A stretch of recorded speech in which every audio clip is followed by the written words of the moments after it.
பேரவை தலைவர் அவர்களே, தொடர்ந்து 1967 இருந்து திராவிட முன்னேற்ற கழகம் உள்ளிட்ட பல்வேறு அரசியல் இயக்கங்கள் தேர்தல் சீர்திருத்தம் தொடர்பாக பல்வேறு கருத்துக்களை முன்மொழிந்திருக்கிறார்கள். மிக முக்கியமாக விகிதாச்சார தேர்தல் முறை வேண்டும் என்பது அதில் ஒரு அடிப்படையான அம்சம். சென்னையை இந்தியாவின் 2வது தலைநகரமாக அறிவிக்க வேண்டும் என்று தமிழக மக்கள் தொடர்ந்து வலியுறுத்தி வருகிறார்கள். தேசத்தின் தலைநகரத்திற்கு போக வேண்டும் என்று சொன்னால் அது அணுக முடியாத இடத்தில் இருக்கிறது. உச்சநீதிமன்றத்தின் கிளை ஒன்று தமிழ்நாட்டிலே உருவாக்கப்பட வேண்டும் என்று நாம் தொடர்ந்து வலியுறுத்தி வருகிறோம். இன்று இருக்கிற இந்த இவிஎம் என்று சொல்லப்படுகிற மின்னணு வாக்கு இயந்திரம் என்பது முறைகேடாக பயன்படுத்தப்படுவதற்கு வாய்ப்பு இருக்கிறது என பலராலும் இன்று விவாதத்திற்கு உள்ளாக்கப்படுகிறது. ஆகவே 100 விழுக்காடு ஒப்புகை சீட்டு அல்லது மீண்டும் பேப்பர் பேலட் என்கிற அடிப்படையில் தேர்தல் சீர்திருத்தம் வேண்டும் என குரல்கள் மேலெழுந்து வருகிற இந்த நிலையில இந்த குரல்களையெல்லாம் பின்னுக்கு தள்ளிவிட்டு தேர்தல் ஆணையர் நியமன சட்டத்தை பாஜக கொண்டு வந்திருக்கிறது. குடியரசுத் தலைவரால் நியமிக்கப்படுகிறவர் பிரதமர், உச்சநீதிமன்ற நீதிபதி. ஆக குடியரசுத் தலைவரால் நியமிக்கப்படுகிற அந்த 3 பேர் கொண்ட அவைக்கு பதிலாக இந்திய பிரதமர், உச்சநீதிமன்ற நீதிபதிக்கு பதிலாக இந்திய பிரதமரால் நியமிக்கப்படுகிற ஒரு அமைச்சர், எதிர்க்கட்சி தலைவர் என்கிற அடிப்படையில் இந்த தேர்தல் ஆணையரை நியமிப்பதற்கான குழு இன்று பாஜகவால் உருவாக்கப்பட்டிருக்கிறது. தேர்தல் ஆணையர் நியமனத்திலே 2 பெரும்பான்மையான உறுப்பினர்கள் ஆளும் கட்சிக்கான உறுப்பினர்களாக இருக்கிற போது தேர்தல் எவ்வாறு முறையாக நடக்கும் என்கிற கேள்வி இருக்கிறது. இப்படிப்பட்ட பலத்த கேள்விகள் இருக்கிற தருணத்தில் வாஜ்பாய் அவர்கள் பிரதமராக இருந்த காலத்தில் துணை பிரதமராக இருந்த அத்வானி அவர்கள் முன்வைத்த கோரிக்கை தான் ஒரே நாடு ஒரே தேர்தல் என்கிற இந்த கோரிக்கை. அந்த கோரிக்கையை வலியுறுத்தி தொடர்ந்து பாஜக பிரச்சாரமும் செய்து வருகிறது. ஆக இத்தகைய சூழ்நிலையில் மாநிலங்களின் உரிமையை பாதுகாக்க வேண்டிய கடமை இருக்கிறது. இது மாநிலத்தின் உரிமை மாத்திரமல்ல, இந்தியாவின் ஒருமைப்பாடும் இதில் அடங்கி இருக்கிறது என்கிற அடிப்படையிலே தான் மாண்புமை முதல்வர் அவர்கள் இந்த தீர்மானங்களை கொண்டு வந்திருக்கிறார் என்பதை இந்த மன்றத்தில் நான் பதிவு செய்ய கடமைப்பட்டிருக்கிறேன். மாண்புமை பேரவை தலைவர் அவர்களே, இதில் முதல் தீர்மானம் தொகுதி மறுசீரமைப்பு தொடர்பானது. நான் பணிவோடு மாண்புமை முதல்வர் அவர்களிடத்திலே வேண்டுகோள் விடுக்க கடமைப்பட்டிருக்கிறேன். 100 விழுக்காடு ஒரு வரி கமா கார்புள்ளி இல்லாமல் இதை வாழ்த்தி வரவேற்கிற அதே தருணத்தில் இது 100 விழுக்காடு நிறைவேற்றப்பட வேண்டும் என்கிற அடிப்படையில் மறைந்த முத்தமிழறிஞர் கலைஞர் அவர்கள் எவ்வாறு மாநில உரிமைகளை பாதுகாப்பதற்கான ஒரு ஆய்வை நடத்துவதற்கு ஒரு ஆணையத்தை உருவாக்கினாரோ அதை போல இதில் அரசமைப்பு சாசனத்தின் விழுமியங்களோடு தொடர்புடைய அம்சங்கள் இடம்பெற்றிருக்கின்றன. ஒன் வோட் ஒன் வேல்யூ என்பது அரசமைப்பு சாசனத்தினுடைய ரெப்ரசன்டேட்டிவ் டெமோக்ரசி என்று சொல்லப்படுகிற அந்த ஜனநாயகத்தின் அடிப்படை விழுமியமாக இருக்கிறது. ஒரு தொகுதி ஒரு அலகாக ஒரு யூனிட்டாக ஏற்றுக்கொள்ளப்படுகிற போது ஒரு வாக்காளர் அதில் ஒரே மதிப்பை பெற வேண்டுவது என்பது ஒரு ஜனநாயகத்தின் அடிப்படை தேவை. அதே சமயத்தில் அரசமைப்பு சாசனம் யூனியன் ஆஃப் ஸ்டேட் என்று இந்தியாவை வரையறை செய்கிறது.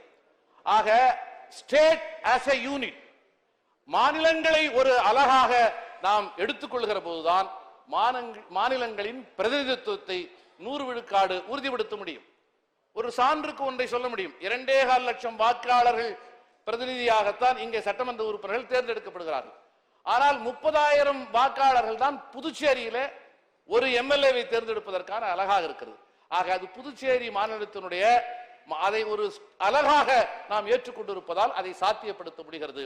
ஆகவே அந்த அடிப்படையில் ஒரு தொகுதி வரையறை குறித்த இந்த நடவடிக்கைகளில் மாநிலங்களின் உரிய பிரதிநிதித்துவத்தை அரசமைப்பு சாசனத்தின் விழுமியங்களோடு பாதுகாக்கிற வகையில ஆய்வு செய்வதற்கான ஒரு ஆணையத்தை, ஒரு வரலாற்று சிறப்பு வாய்ந்த ஆணையத்தை மாண்புமை முதல்வர் அவர்கள் உருவாக்குவதற்கான முயற்சியை மேற்கொள்ள வேண்டும் என்கிற வேண்டுகோளை இந்த முதல் தீர்மானத்திலே முன்வைத்து முதல் தீர்மானத்தை 100 விழுக்காடு வரவேற்கிறேன்.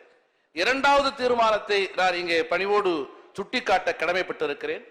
ஒரு மாபெரும் பாசிசம் இங்கே உருவாகி இருக்கிறது என்பதை முதல்வர் அவர்கள் மிக தெளிவாக இங்கே படம் பிடித்து காட்டியிருக்கிறார்கள்.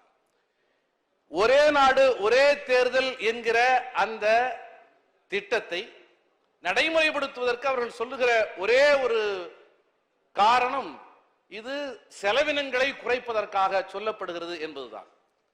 இது போன்ற விவாதம் அரசமைப்பு சாசன அவையில வந்தபோது புரட்சியாளர் அம்பேத்கர் அவர்கள் மிக தெளிவாக சொன்னார், நம்முடைய ஜனநாயகம் என்பது பாராளுமன்ற ஜனநாயகம், அதிபர் தேர்தல் முறை நம்முடைய ஜனநாயகம் அல்ல என்று அவர் மிக தெளிவாக சொன்னார்.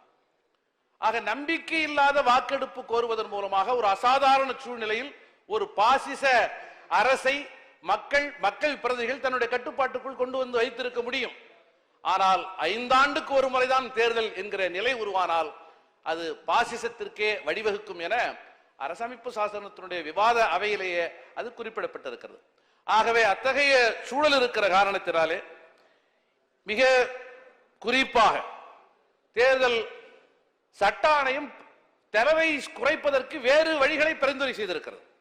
சட்ட ஆணையம் என்னென்ன செலவுகளை குறைப்பதற்கு பிரச்சாரத்தினுடைய நாட்களை குறைக்க வேண்டும், வேட்பாளர்களுடைய பிரச்சார செலவை அரசே ஏற்பதற்கு முன்வர வேண்டும், மின்னணு ஊடகங்களின் மூலமாக பிரச்சாரங்களை கொண்டு வர வேண்டும் என செலவை குறைப்பதற்கு பல வழிமுறைகளை சட்ட ஆணையம் இங்கே பரிந்துரை செய்திருக்கிற நிலையில அவற்றையெல்லாம் பின்னுக்கு தள்ளிவிட்டு செலவை குறைப்பது என்கிற ஒரு தவறான உண்மைக்கு மாறான ஒரு பிம்பத்தை சித்தரித்து அதற்காக ஒரே நாடு ஒரே தேர்தல் என்கிற முறையை நோக்கி, அதிபர் முறையை நோக்கி இந்த தேசத்தை பன்மைத்தன்மைக்கு எதிரான பாசிச ஆட்சியாளர்கள் கொண்டு செல்கிறார்கள்.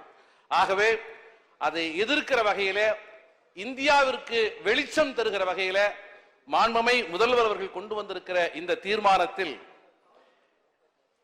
அதிகார பரவலாக்கல் என்கிற கருத்தியலுக்கு அது எதிரானது என்பதாலும் என்கிற வார்த்தைக்கு பக்கத்தில் பாராளுமன்ற தேர்தல் முறையை மாற்றிவிட்டு அதிபர் முறை தேர்தல் முறையை கொண்டு வருவதற்கான பாசிச முன்னெடுப்பாக அது அமைந்திருப்பதாலும் என்கிற வார்த்தைகள் இணைக்கப்பட்டால் இந்த தீர்மானம் இன்னும் சிறப்பாக இருக்கும் என்கிற கருத்தை சொல்லி மாண்புமை முதல்வர் அவர்களின் இந்த முன்னெடுப்பை மனம் நிறைந்து வாழ்த்தி வரவேற்று எனது சார்பிலே எழுச்சி தமிழர் மரியாதைக்குரிய தலைவர் முனைவர் அண்ணன் திருமாவர்களின் சார்பிலே, ஏனென்றால் வெல்லும் ஜனநாயக மாநாட்டிலே இதே தீர்மானங்களை மாண்புமை முதல்வர்கள் முன்னாலே நிறைவேற்றுகிற ஒரு வரலாற்று வாய்ப்பை பெற்றோம்.